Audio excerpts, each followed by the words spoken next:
E aí, minha gente, como vocês estão? Sou a professora Aline de novo com vocês, na nossa disciplina maravilhosa de Sociologia.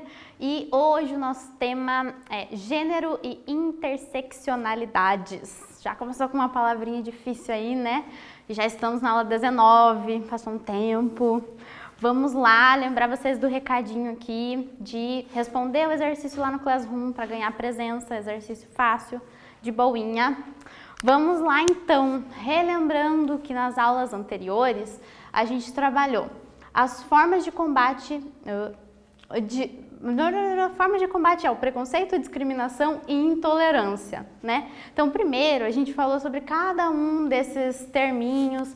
O preconceito, a discriminação e a intolerância, eles caminham juntos, né, nas questões das desigualdades, e falamos bastante sobre eles e as formas de combate principalmente. Principalmente porque a gente sabe o quanto esses tipos de preconceitos e tudo mais são grandes mazelas na nossa sociedade, o quanto prejudicam, e aí a gente precisa falar sobre as formas de combatê-los, né? Já estamos no século XXI e temos que superar várias coisas. E aí alguns exemplos das nossas formas de combate estavam com as ações afirmativas, o sistema de cotas, várias outras coisas, educação, diálogo, e vocês vão ver o quanto isso vai conversar com o nosso tema de hoje.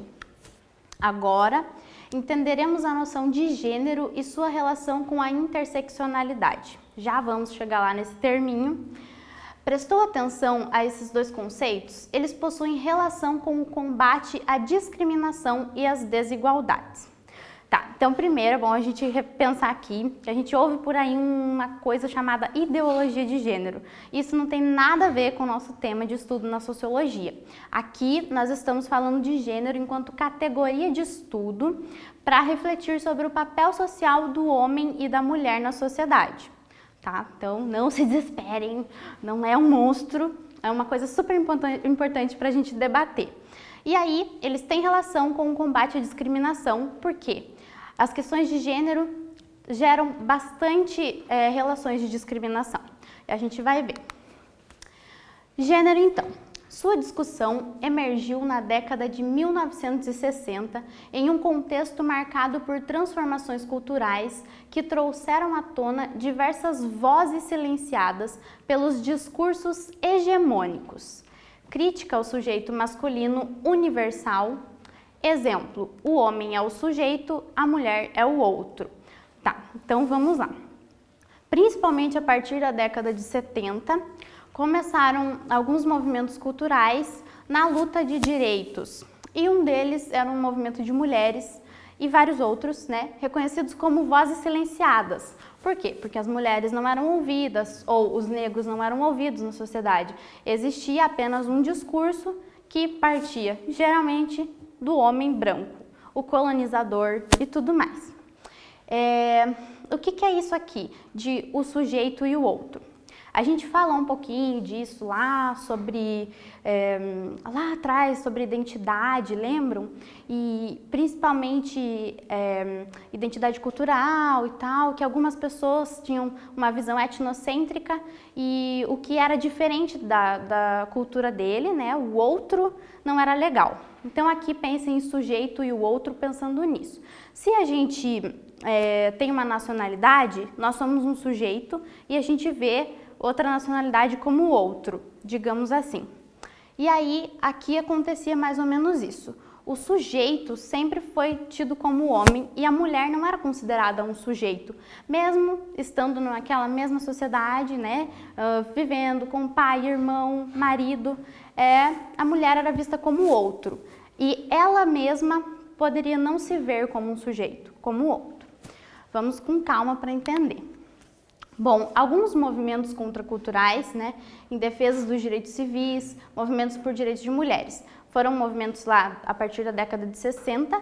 A gente fala um pouquinho na aula de preconceito, discriminação e formas de combate, aqui também desses movimentos, né, o exemplo lá do Martin Luther King e tudo mais. Então, quando a galera começou a protestar contra essas desigualdades. O conceito de gênero se refere tanto ao modo como cada sociedade define homem e mulher, quanto a maneira como, numa mesma sociedade, essas definições mudam ao longo do tempo. Gênero é uma questão cultural e não natural. Definição do livro Sociologia Hoje. Então é muito importante a gente pensar isso aqui, tá? O gênero não tem nada a ver com natureza, mas sim com cultura. Como as mulheres foram aprendendo a agir como mulheres, ou os homens aprenderam, então cultura, né? Não tem a ver com nasceu assim, é assim, biologia, tá? Vamos lá. Já vamos de atividade sobre esse tema.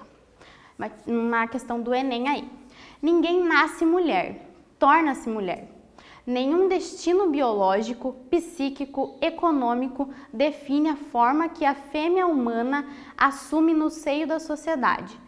É o conjunto da civilização que elabora esse produto intermediário entre o macho e o castrado que qualificam o feminino. Na década de 1960, a proposição de Simone de Beauvoir contribuiu para estruturar um movimento social que teve como marca o... Tá, já vou passar para as alternativas, mas falando do trecho. Então, você já deve ter ouvido esse nominho aí, Simone de Beauvoir, nome engraçadinho e tal. Então, ela foi uma autora muito importante lá nos estudos de gênero. E essa fala de ninguém nasce mulher, torna-se, é exatamente isso que eu trouxe para vocês, que não tem relação com a natureza, mas como aprende-se a ser mulher na nossa sociedade, né? Então, vamos lá. Então, vocês vão pensar nessa proposição que contribuiu para estruturar um movimento.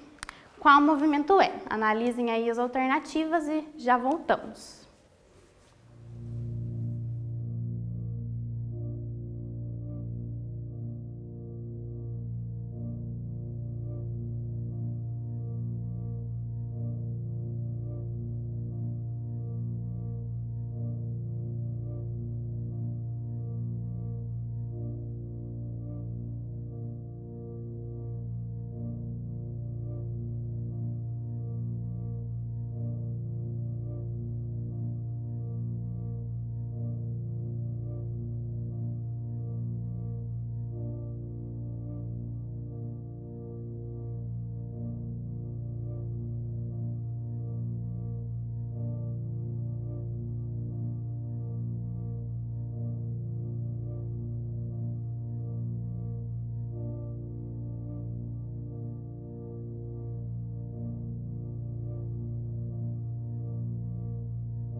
E aí, gente, o que que vocês responderam lá? Então, o que que esse trecho ajudou a estruturar, né? Qual movimento? Era a letra C, né? Organização de protestos públicos para garantir a igualdade de gênero.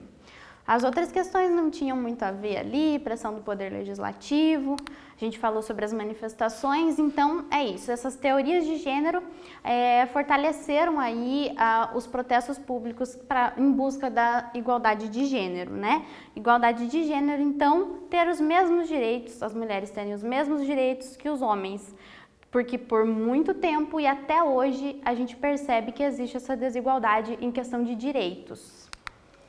Vamos continuar. A discussão de gênero constatou que a maioria das sociedades constrói hierarquias que desfavorecem as mulheres, seja qual for a definição social da mulher em cada sociedade. O gênero está associado a papéis sociais que tentam naturalizar as desigualdades. Exemplo, representações que enfatizam os papéis de mãe e dona de casa para mulheres e pai de família, provedor e homem público associados ao sexo masculino.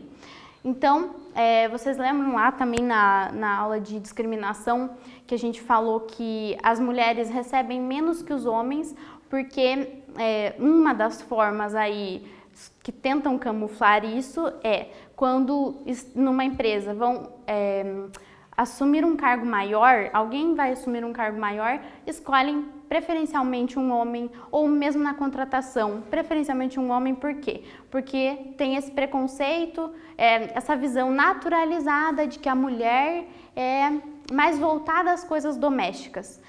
Então, quem que vai ter que ficar limpando a casa? Quem que vai ter que levar o filho no médico? Então, questões que, como eu mencionei para vocês, ninguém pergunta para o homem na entrevista de emprego se ele tem quantos filhos, porque sabem que não é ele que vai se ausentar do trabalho para levar no médico, para ir numa reunião de escola, entende? Então, um exemplozinho aí, né, de tudo isso que é a desigualdade entre os papéis sociais. E aí aquele terminho que a gente sempre fala, né, naturalizar as desigualdades. Que o gênero está associado aos papéis que tentam naturalizar as desigualdades. Então, a gente não gosta de coisas que estão naturalizadas, porque a gente precisa questioná-las, né? Coisas que não são naturais, são culturais. Vamos de mais uma atividade. Os sociólogos definem a desigualdade de gênero como a diferença de status, poder e prestígio que as mulheres e os homens apresentam nos grupos, nas coletividades e nas sociedades. Um trechinho ali do Anthony Giddens, sociólogo muito importante. Tá. Em relação aos efeitos da desigualdade de gênero nas sociedades, assinale a afirmação verdadeira. Então, deem uma olhadinha aí. Os slides estão quebrados por causa do tamanho aí, mas então fiquem atentos.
Vamos lá então, o que vocês responderam sobre os efeitos da desigualdade de gênero? Afirmação correta, a letra A. O gênero é um fator crucial na estruturação dos tipos de oportunidades e de chances de vida enfrentadas por indivíduos e por grupos em todas as sociedades, servindo de fundamento para desigualdades sociais. Então, vamos retomar ali, né? Assinar a afirmação verdadeira. Vamos ver as outras questões. A letra B vai trazer: a condição de gênero, embora busque estabelecer diferenças entre homens e mulheres, não influencia os papéis. Então, influencia sim, né? E aí a C vai trazer: papéis de homens e mulheres são atributos naturais da sociedade. Não são naturais. E a letra D, a desigualdade de gênero é uma formulação ideológica trazida pela ideologia de gênero, difundida nas universidades. Nada a ver, pelo amor de Deus, não tem nada a ver com isso, tá? A gente está falando de uma categoria de estudo, então não tem relação, não esqueçam disso. Vamos lá, então é importante aqui na estruturação dos tipos de oportunidades que nós temos enquanto homens e mulheres na sociedade. Aqui tem uma representação, um mural crítico, que vai trazer opressão às mulheres, luta pelos direitos das mulheres, voto, remuneração justa, etc. Então, o que essa imagem está trazendo? É um desenho de um protesto de mulheres e com repressão policial. Então, a repressão policial ali, masculina, tal, tentando impedir, né, a busca daqueles direitos como os citados ali, né? Direito de voto, de remuneração justa, entre outros. Então, vamos falar mais um pouquinho das desigualdades de gênero.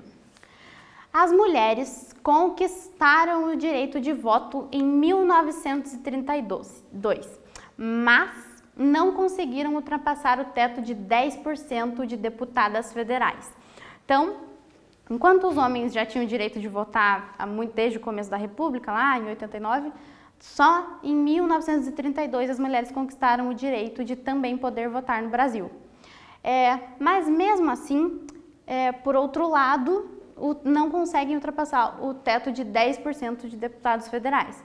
Mesmo que depois a gente viu que temos as cotas para que as mulheres tentem entrar na política, né, e sejam representadas. Então, por que seria importante, né, se tivesse a mesma quantidade de mulheres que de homens na política, nós seríamos representadas lá, né? Então, o que a gente gostaria de ter na nossa sociedade enquanto mulheres também seria ouvido e não só o que os homens desejam, né? E então é uma questão muito complexa, porque mesmo que a gente possa votar, existe aquele certo preconceito. Eu usei o exemplo para vocês que em muitos anos a gente só teve uma presidente mulher, né? Então, continuando. Aumentaram as taxas de participação no mercado de trabalho, mas ainda sofrem com a segregação ocupacional, a discriminação salarial, além da dupla jornada de trabalho. Então, lembram, a gente comentou das outras questões, menos da dupla jornada de trabalho. E isso é uma questão muito importante também. Também está naquele peso de que a mulher é responsável pelo trabalho doméstico. Como assim, né? Se todo mundo suja, todo mundo tem que limpar. Mas é muito o contrário do que acontece. Então, a mulher trabalha fora hoje em dia e ainda fica com toda a responsabilidade do lar, na maioria dos casos. Vamos lá. Desigualdades de gênero ainda. As mulheres conquistaram diversas vitórias na legislação nacional, mas, na prática, ainda são vítimas de discriminações e preconceitos. Então, tem muitas leis que nos fortalecem, né? Então, a gente não pode ser violentada só por ser mulher e etc. Mas a gente ainda sofre discriminações, mesmo com todas as leis vigentes. Esses dados demonstram que as desigualdades de gênero persistem no Brasil e a luta pela equidade é permanente. Glossário. O termo equidade de gênero se refere a um tratamento igual para ambos os sexos em relação a qualquer tipo de atividade. Então, tratamento igual para ambos os sexos. Mas lembra que eu usei o exemplo da equidade para vocês em outra aula? Que, digamos assim, são dois banquinhos, né? Então, se for o mesmo banquinho, mas a mulher é um pouco mais baixa, Isso é um exemplo, tá? Não tô falando de estatura mesmo, ainda mais pensando no meu tamanho. Mas enfim, tem um muro, tem os banquinhos, o homem e a mulher estão em cima do banquinho, mas a mulher é um pouco mais baixa, ela não consegue enxergar por cima do muro e o homem sim. Então, para ter uma equidade, a gente precisa fortalecer ali por meio de ações afirmativas, para eles enxergarem por cima do muro ambos, né? Então, a questão da equidade é através de leis, através de ações afirmativas e tudo mais, para que a gente chegue na igualdade. Para refletir, quais são os avanços e os desafios enfrentados pela sociedade brasileira no campo da equidade de gênero? Então, na opinião de vocês aí, o que a gente evoluiu nessa questão de equidade, que antes as mulheres não estavam presentes, representadas e agora estão, e o que ainda falta, o que ainda acontece no país que as mulheres estão em segundo plano? E agora a gente vai para o outro terminho, interseccionalidade. Categoria que identifica o sistema de opressão e denuncia as formas de reprodução das desigualdades. Então, esse conceito de interseccionalidade tem relação com a denúncia das formas de reprodução de desigualdade, tá?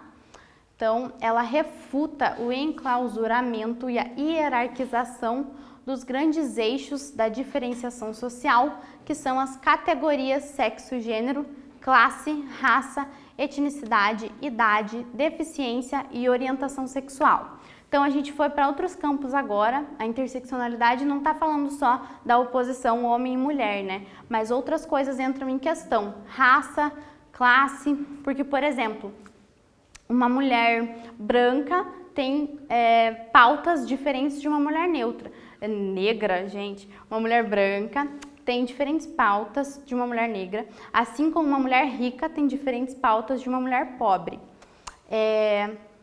E aí outras questões aqui, vamos falar com calma.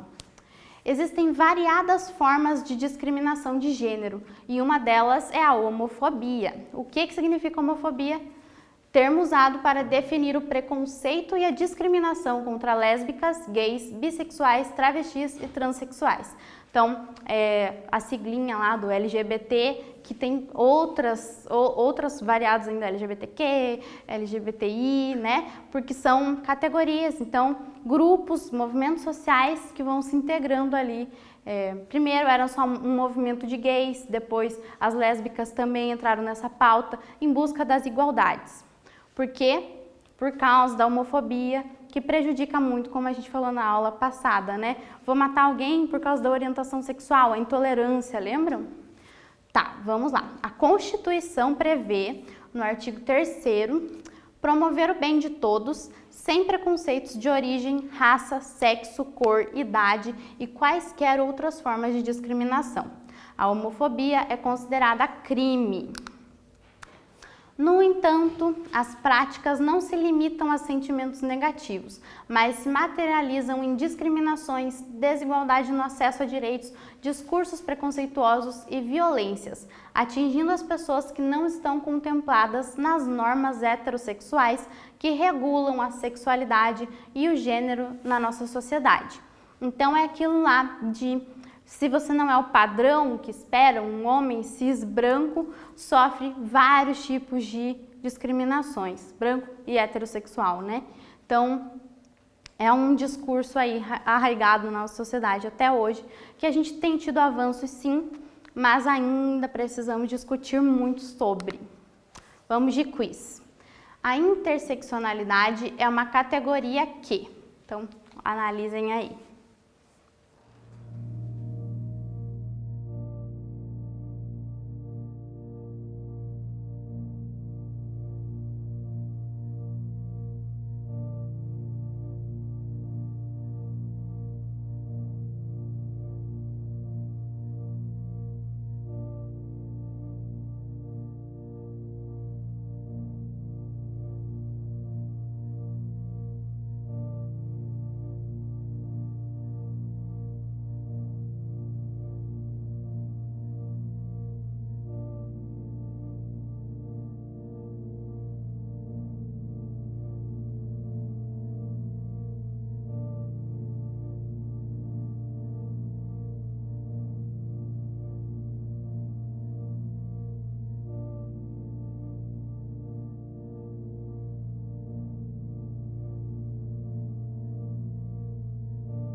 E aí, interseccionalidade é uma categoria que denuncia as formas de reprodução das desigualdades, não naturaliza. Falamos bastante. Tá, gênero e interseccionalidade ainda. Rejeição aos pares dicotômicos da modernidade. Meu Deus, pares dicotômicos da modernidade. Pense assim, coisas que a gente tem em oposição aí na sociedade desde sempre. Tá. Criados em benefícios de grupos que hegemonizavam o saber e o discurso. Quanta coisa difícil. Mas vamos lá, pares dicotômicos aqui, masculino, feminino, eu, outro, ocidental, não ocidental, cultura, natureza, civilização, barbárie, razão e sensibilidade. Então, a gente sempre vê essas coisas uma oposta à outra. Na antropologia tem um debate gigantesco sobre essas coisas e tal. E aqui o que está dizendo? Que esses pares são criados em benefício de um grupo hegemônico. Por que existem os pares? Porque algum vai sobressair o outro, né? Sempre assim. Então, aqui que está trazendo aqui, o masculino sobressai o feminino. O ocidental sobressai o não ocidental. Então, essa categoria de interseccionalidade rejeita isso, fala, não tá certo. A gente tem que estar junto nessas categorias e não uma sobressaindo a outra. Então, muitas vezes essas oposições reproduzem discursos preconceituosos e não promovem o diálogo entre as sociedades, sujeitos e culturas. A interseccionalidade é uma proposta que considera as múltiplas fontes de identidade e suas diferentes vozes. Então, essa frasezinha está muito boa para a gente entender o que é essa interseccionalidade. Então, é uma proposta teórica, de movimento e tudo mais, que considera as múltiplas fontes de identidade e suas diferentes vozes. Então, todos nós devemos ser reconhecidos e considerados com as nossas diferenças. Vamos de mais um quiz. Assinale a alternativa que faça correspondência ao conceito de interseccionalidade.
Resposta, então, letra A. Essa categoria considera as múltiplas narrativas e identidades, incluindo as vozes das mulheres, do saber não ocidental, dos diferentes grupos étnico-raciais. Bonitinho. Ao articular as categorias de sexo e raça, é possível ir além das diferenças entre homens e mulheres. A partir da interseccionalidade, identificam-se as diferenças entre homens brancos e homens negros, mulheres brancas e mulheres negras. Lembra que eu comentei lá com vocês? Assim, é possível mobilizar raça e gênero para explicar desigualdades salariais ou diferenças quanto ao desemprego. Muitas vezes, questões que envolvem gênero, etnia e classe se entrecruzam. Então, a gente nem sempre dá para falar separadamente sobre essas categorias, elas andam juntas, né? Exemplos: a luta de mulheres negras possui demandas diferentes de mulheres brancas. A desigualdade social é maior na população negra. Aqui tem um exemplo, né, de dados. Mercado de trabalho, taxa de desemprego da população de 16 anos ou mais de idade, segundo sexo e cor e raça, né? Taxa de desemprego, segundo o sexo, os gráficos demonstram que a renda das pessoas negras são maiores entre homens e mulheres negras. Não, são maiores entre homens e mulheres negras. O que está trazendo aqui? Que homens brancos ganham mais do que mulheres brancas, homens negros ganham mais do que mulheres negras, mas mulheres brancas ganham mais do que mulheres negras. Lembram lá? A gente já tinha comentado também na última aula. Aliás, se vocês perderam a última aula, tem que ver, gente, que elas estão conversando, né? Então, se a gente perde uma aulinha, vai faltar no conteúdo. Não esqueçam de dar uma olhada caso vocês tenham perdido, tá? Daí tem mais um gráficozinho aqui, né? Rendimento, trabalho por cor e raça. Então, vamos lá. Rendimento hora médio real do trabalho principal. Então, a diferença entre pessoas que têm estudo e tal. Então, o verdinho ali representa as pessoas brancas e o amarelinho, pessoas pretas ou pardas. Então, quem tem superior completo, vocês vão ver lá que é muito maior o número de pessoas brancas do que o de pessoas negras. E nas outras questões também, né? Pessoas brancas têm ensino superior médio, né? Mais do que as pessoas negras e tudo mais. Falamos disso também. Vamos de atividade. Martineau nasceu na Inglaterra, foi autora de mais de 50 livros e tem sido chamada a primeira socióloga mulher. Entre tantos feitos, foi original ao dirigir um olhar social à vida cotidiana e ao introduzir a sociologia na Grã-Bretanha, com a tradução do livro fundador da disciplina Filosofia Positiva, de Comte. No entanto, quando se fala sobre os fundadores da sociologia, não é comum a gente ouvir falar na Martineau. Lembram disso? Com base nessas informações sobre as relações de gênero e o mundo do trabalho, é correto afirmar. Tá, deixa eu voltar aqui rapidinho. Então, tá falando que a gente tem uma socióloga muito importante ali no nascimento da sociologia, só que a gente não ouve falar, né? Lá no primeiro ano, os pais da sociologia, são os pais, né? Ninguém fala dela.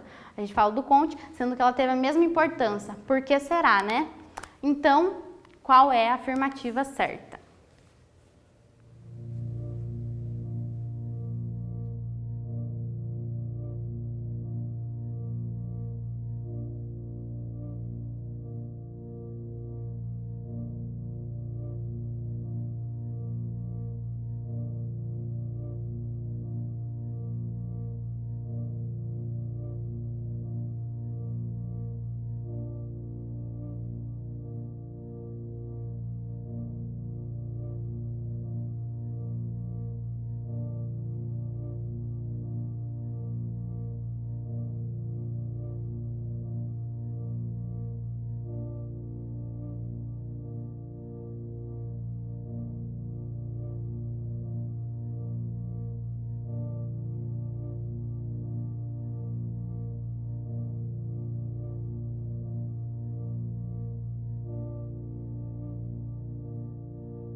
Resposta então, letra C. O caso de Harriet exemplifica como a existência de gênero pode alcançar a discriminação sexual no trabalho. Tá, agora para finalizar, vou trazer aqui um reflexo dessa desigualdade, que é a violência contra a mulher. A gente sabe que existem muitos casos, estupro e tudo mais, e um exemplo, né, a cada 1h30 uma mulher morre no Brasil por causas violentas. Então, pelo fato de ser mulher, tem a lei do feminicídio, Maria da Penha, e existe tudo isso ainda. Uma mulher morre por ser mulher a cada 1h30 no nosso país. Se você conhece casos de violência doméstica na sua casa, pessoas conhecidas, denuncie, Disque 180. Também tem o link aqui para denunciar pelo site do Estado. Vão na delegacia, tudo mais. Funciona, gente, medida protetiva e várias outras formas. Pesquisem mais sobre isso. E na próxima aula a gente vai falar sobre a formação social do Brasil. É isso, beijos, até a próxima!